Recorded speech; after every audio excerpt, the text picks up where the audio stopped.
मासाहेब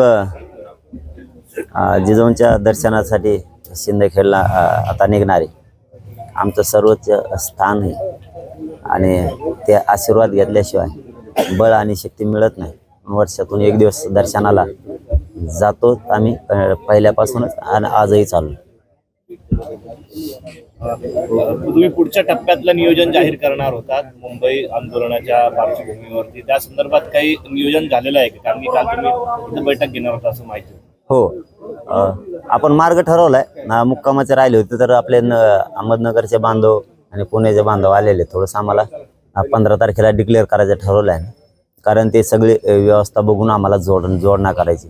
उगाच थोडंफार लोक असल्यासारखा विषय नाही आहे तो की दिले स्पॉट ही करून आणि तिथं पाण्याची व्यवस्था, तलावाची व्यवस्था, परत मोकळी जागा प्रचंड आहे का 1500 एकर असं हे सगळं लोकेशन जोडून आम्ही मुक्काम टाकतो। काही ठिकाणी कमी जागा आहे आम्हाला, काही ठिकाणी जास्त आहे, त्यामुळे लोकेशनमध्ये थोडं मागं पुढं व्हायला लागलं। त्याच्यामुळं 15 तारीख फिक्स केली की 15 तारखेला पत्रकार परिषद घेऊन महाराष्ट्रातल्या मराठा समाजासमोर मुक्काम कुठं कुठं आहेत हे ठेवायचं।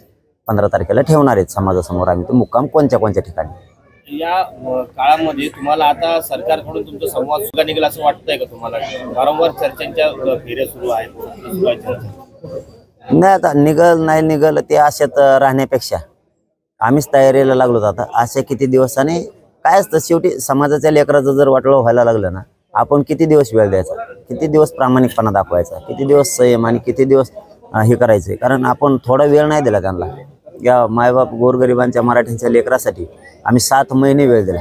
शेवटी आता आमच्याही नरड्याला आले की तुम्ही जाणून बुजूनच फसवणूक करताय आमची। असं आम्हाला वाटायला लागलं की उद्या देतो, परवा देतो, तेरवा देतो करून तुम्हाला साधा एक शब्द घालायचा जो कायद्यात बसतोय तो सुद्धा शब्द घालायला नाही तयार म्हणल्यानंतर, ते पण नोंदी मिळालेल्या असून जर हे हाल असतील तर ज्यांना नसल त्यांची किती हाल असते याच्यावर लक्षात यायला लागलं आम्हाला। त्याच्यामुळे पोरांचे उद्याच्याला ॲडमिशन आहेत, पुढं भरत्या येतात, अशा काही अनेक गोष्टी आहेत, याच्यामध्ये पोरांचं वाटलं व्हायला लागलं हे आज उद्या करण्यात। त्यामुळं नाही, आता आम्ही दम खात नाहीत। कारण समाजाचं प्रगती आमच्यासाठी महत्त्वाची, समाजाचे पोरं मोठे झाले पाहिजेत हे आमच्यासाठी महत्त्वाचं आहे। त्यामुळे आता आम्ही ठामच ठरवलं की आता 20ला मुंबईकडे निघायचं म्हणजे निघायचं। सरकार नेहमी सांगते की जरांगे पाटलांना मुंबईला येण्याची आवश्यकता पडणार नाहीये। आता केवळ 5-6 दिवस म्हणावं किंवा मग 7-8 दिवस म्हणावं उरलेले तुमच्या आंदोलनाला, इतक्या कमी दिवसामध्ये असं वाटते की सरकार आता आरक्षण देऊन टाकेल? काय ते म्हणतायत की मुंबईला येण्याची वेळ पडणार नाही, पण आम्हाला वाटतं मुंबईला जायची वेळ येणार आहे। त्यामुळे आम्ही मराठी कामाला लागलेलो आहेत। आम्ही रातपाठी एक करतोय। आम्ही सुद्धा मराठा समाजाच्या दारादारी जाऊन आम्ही सांगतोय की जागे व्हा, मराठा जागा आहे आणि मराठा मुंबईकडे निघणार आहे। जे मराठी मुंबईला जाणार आहेत आणि ज्या मातामाऊल्या गावाकडे राहणार आहेत त्या वाट लावायला सुद्धा आम्हाला लाखाच्या संख्येनं मराठवाड्यातले येणार आहे, लाखाच्या संख्येनं। जे माणसं येणार नाही आहेत ते पण वाटा लावण्यासाठी येणार आहेत, म्हणजे ते आमच्यातच आहे। कारण इकडची पाठीमागची सुद्धा आंदोलनाची भूमिका काही जणांना पार पाडायची, काही ना मुंबईची पाडायची। त्यामुळे जे जाणार आहेत मुंबईकडे ते तर जाणारच आहेत, पण जे जाणार नाही आहेत ते सुद्धा वाटा लावायला आम्हाला एक 10-15 किलोमीटरपर्यंत येणार आहेत। आंतरवाली ते गेवराईपर्यंत ही वाटा लावायला येणार आहेत, एक 10-15 किलोमीटर।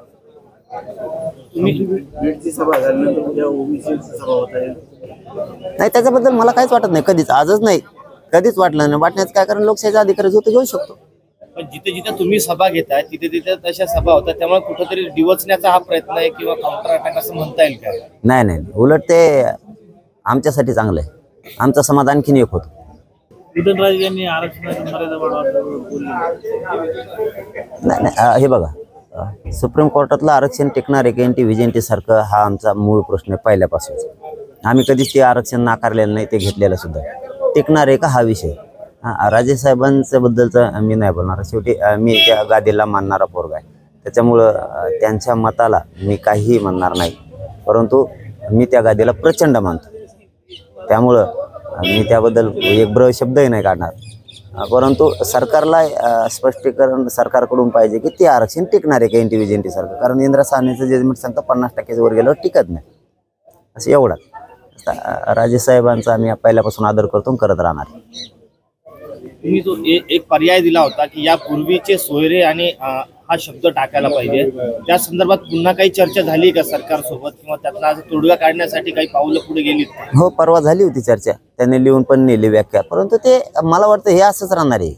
याने लिहून नेलं, त्याने लिहून नेलं, हे असंच राहील. ते म्हणणार मुंबईला यायची वेळ नाही, आम्हाला वाटतं मुंबईला यायची वेळ येणार आहे. त्यामुळे आम्ही सज्ज आहेत पहिल्यापासूनच. अजून आम्ही आशावर आता नाही जगत, कारण आशावर इथून मग आशा केली, आम्ही आशावादी होतो. पण आता ते किती दिवस आशावरती जगायचं? एकदा पोराचं जर पूर्ण नुकसान व्हायला लागले तर आपण किती दिवस वाट बघणार? एका टक्क्यावर पोरं होकायला लागलेत, कोणाला ॲडमिशनला प्रॉब्लेम यायला लागले, कोणाला नोकऱ्याला प्रॉब्लेम यायला लागले. सगळे संकटच उभं आहेत समाजाच्या पोराच्या पुढे. मग हे संकटात दूर करायचं सोडून आपण किती दिवस त्यांना वेळ द्यायचा? आता दिला की 7 महिने, आता किती द्यायचं? आता मराठ्यांनी ठरवलंय, घरातले मराठी मुंबईकडे 20 जानेवारीला निघणार आहे, आणि जे मराठी येणार नाहीत आणि ज्या मातामावल्या येणार नाहीत ते आम्हाला वाटा लावायला 15 किलोमीटरवर येणार आहे. त्यामुळे आमची एकजूट आहे आणि ती कायम राहणार. तयारी झाली आता? हा, नाही, चालू आहे. पूर्ण नाही म्हणता येणार, कारण डागडुज्या चालू आहेत. कोणी ट्रॅक्टरला इल्डिंगा करतंय, कोणी ट्रकला करतंय, कोणी टँकरला करतंय. ज्याच्या त्याच्या पद्धतीनं ज्याचं त्याचं काम सध्या सुरू आहे. जे वाहनं घ्यायचे त्या वाहनाच्या पद्धतीनं लोकांचं काम प्रचंड सुरू आहे. फक्त आमच्याकडूनच माहिती घेतो तिथून मागं सरकारची यंत्रणा, यावर आम्ही माहितीच नाही. ते सरकारकडून आकडे खूप कमी सांगितले जातात. आम्ही वळणार आहेत त्याकडे. आम्हाला चर्चेत नाम सांगत येत, आमच्याकडूनच माहिती घेते. तुम्ही का कोण कोण जाणार आहे तेच वर सांगत येत.